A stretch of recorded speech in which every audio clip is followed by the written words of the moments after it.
ఇంట్లో ఏనుగు బొమ్మలు పెట్టుకొని ఏదో ఒక ఏనుగు బొమ్మ కాలికి తెల్ల కాగితం మీద డబ్బులు రావాలి అని రాసి ఆ కాగితాన్ని ఎర్ర రిబ్బన్తో ఏనుగు పాదానికి చుట్టాలి. అలా చుడితే ఏదో ఒక విధంగా గజలక్ష్మీదేవి అనుగ్రహం వల్ల డబ్బు సంపాదన అనేది పెరుగుతుందని మనకు పరిహార శాస్త్రంలో చెప్పారు.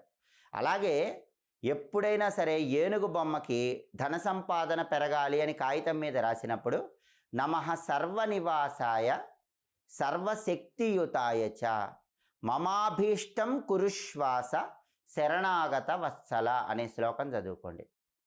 ఈ శ్లోకంలో అర్థం ఏంటంటే నమః సర్వనివాసాయ సర్వశక్తియుతాయ చ, అన్ని శక్తులు కలిసి ఉండి అన్ని చోట్ల ఉండేటటువంటి గజరాజమా నీకు నమస్కారం. మమాభీష్టం కురుశ్వాస శరణాగత వత్సల, నా అభీష్టాలన్నీ నెరవేర్చు, నన్ను అనుగ్రహించు అని ప్రార్థించడమే ఈ శ్లోకంలో ఉన్న అర్థం. అసలు ఇంట్లో ఏనుగు బొమ్మ పెట్టుకున్నప్పుడు మొట్టమొదటిసారి ఈ శ్లోకం